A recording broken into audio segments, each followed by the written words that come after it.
Hello everyone and welcome back to the Synergy Sanctum. My name is Justin. Thank you so much for stopping by. Here at the Synergy Sanctum, we specialize in all things related to Magic the Gathering, with a specific focus on deck building. So I aim to show you very quick deck techs that'll show you all of the cards in the deck and how they work together to ultimately achieve the goals of that deck. If you're not already, please like, share, and subscribe to our channel. We really appreciate that. And we also have a sister channel now, so head on over to Commander Coliseum and check out their content as well. And for today's deck tech, we have another Halloween theme one with the Shadow Nightmare Horror Creature Umbris Fear Manifest. Umbris is a very strong commander here, in my opinion. Very focused on exiling things, and we're putting an additional strategy with mills, so I think a lot of builds kind of struggle with what the goal is, but I feel like if we're already going to be exiling cards every time a nightmare or horror creature enters the battlefield, target opponent's going to exile cards from the top of their library until they exile a land. Let's just cut to the chase and let's have a sub-strategy with mill and have even more cards going away. So Umbris is getting +1 for each card your opponents own in exile, which is pretty good, mainly here for that second ability though, to keep exiling things until they exile a land.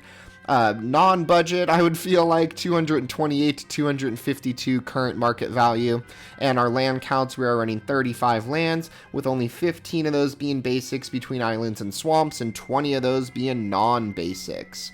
So getting into it today, we're going to first go over our horror monsters. So each of these would trigger Umbris when they enter and exile cards.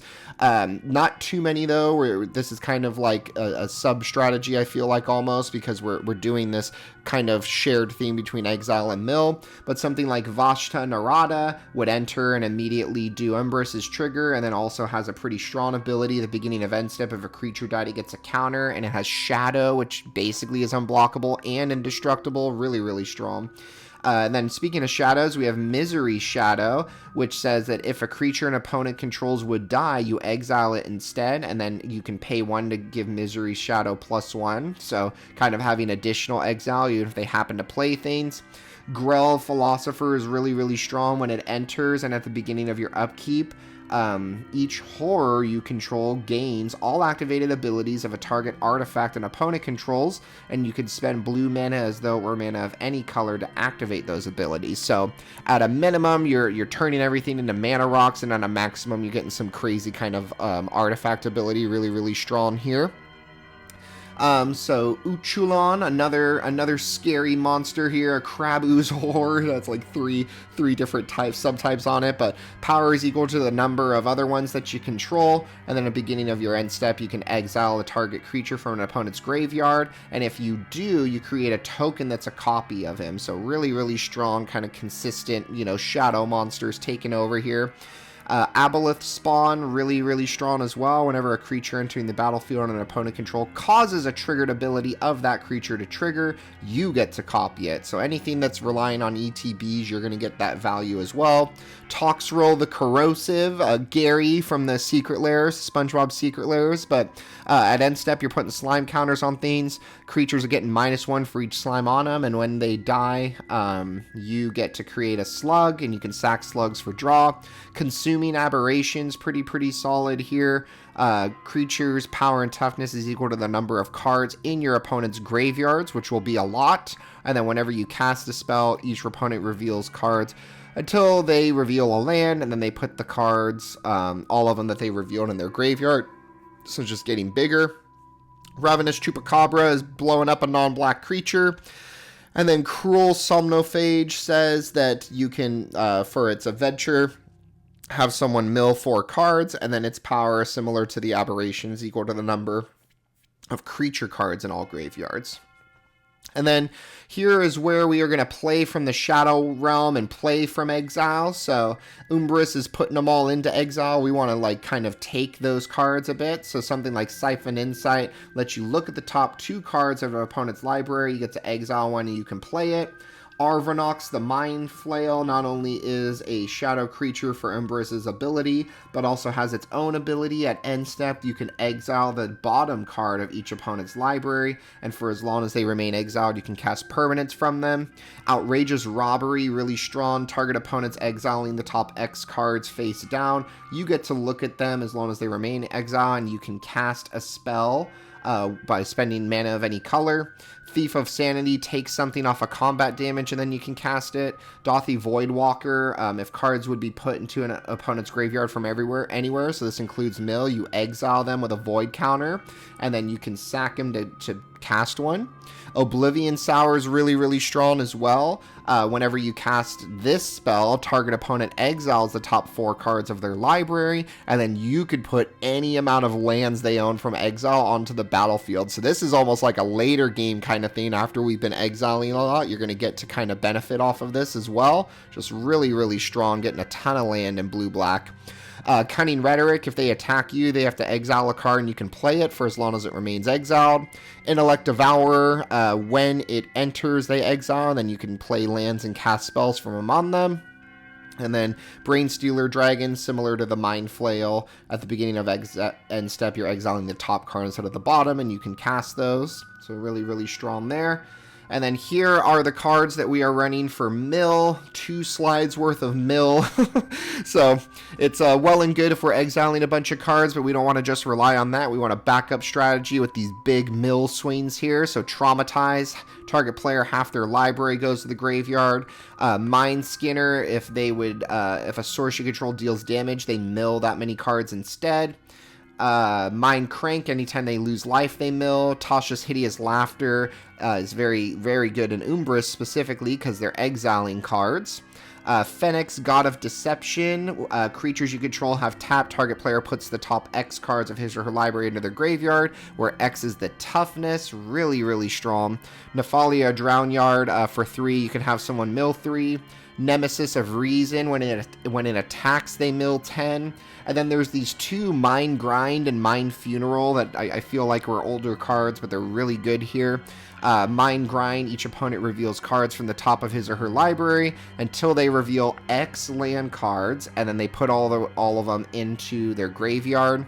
Mind Funeral, kind of a similar deal here. Target opponent reveals cards from the top of their library until 4 land cards are revealed, and then they put the rest in their graveyard.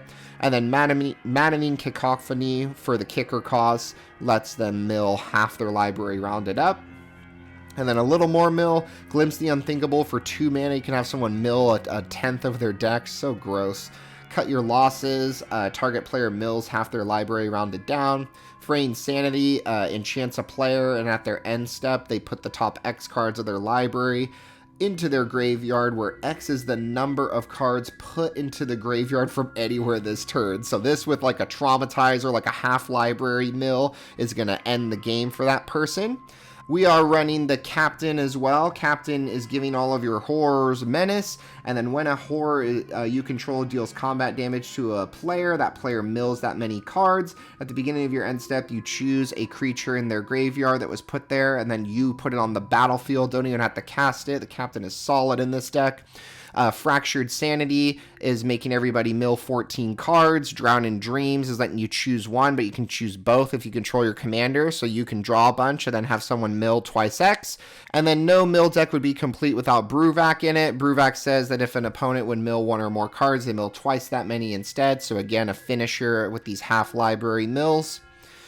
Good stuff in the deck. We're running a Propaganda to protect us. A Duskmantle Guildmage, its second ability, is really, really good here.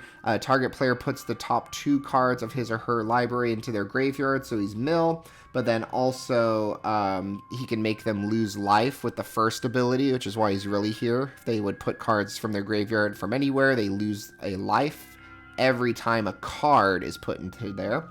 Nightmare Unmaking is letting you exile creatures. Drown in the Lock is letting you counter something or destroy something. Negate is another counter spell. Doomsday Excruciator, that if you pull this off for 6 black mana, if it enters and it was cast, everybody removes everything but the bottom 6 cards of their library, and then at your upkeep you're going to draw, so you're going to have to really end the game after this guy really quickly, or you're going to lose. Leyline of the Void is exiling things. Curse of the Swine is exiling multiple things. And then more counterspells with an offer you can't refuse and counterspell. And then more good stuff in the deck. A Sat's Will says that if you control your commander, you can choose both. Each opponent sacrifices their greatest creature, or you exile all the cards from their graveyards and you create that many 0/1 thralls. Singularity Rupture is a board wipe, and then everybody mills, or any number of target players mills half their library, really strong. Stone Speaker Crystal lets you sack it to exile any people's graveyards and draw a card. Stone of the Erek says that if a creature an opponent controls would die, it's exiled instead. Psionic Ritual, you can tap an untapped, little monster you have to replicate it and do it twice. You exile instant or sorcery from their graveyard and you can cast it without paying its mana cost. And then Psychic Surgery, anytime they shuffle, you get to look at the top 2 cards and you can get rid of one, and then the rest go on the top. So you can get rid of one of their cards that they might shuffle for or tutor for. And then decent amount of draw on the deck. So Sire of Stagnation, whenever a land enters the battlefield under an opponent's control, they exile the top 2 cards and you draw. Phyrexian Arena lets you draw at upkeep. Night's Whisper lets you draw for 2 life. Read the Bones lets you scry first. Cantrips with Preordained Ponder and Brainstorm for more draw. Fathom Feeder, really strong here. You can pay 5 mana into it to draw, and then each opponent exiles the top card of their library. Grazilax, whenever a creature you control becomes blocked, you can bounce it back to your hand before it dies, and then if they deal combat damage, you draw. And then Bonder's Enclave, we're totally going to have a 4 power, so 3 mana to draw is pretty solid on a land. And then here's our mana in the deck. We're running both of the crystals from Final Fantasy. So Darkness Crystal exile stuff makes black spells cost 1 less. Water Crystal doubles mill, makes blue spells cost 1 less. And then the 3 rocks we're running are Soul Ring, Arcane Signet, and Dimir Signet. And with that, our show has come to an end. Thank you so much for watching our video. And if you enjoyed that video, feel free to share it out with any friends who might find value in it as well. Thank you so much for stopping by. We hope to see you again soon. Have a good one.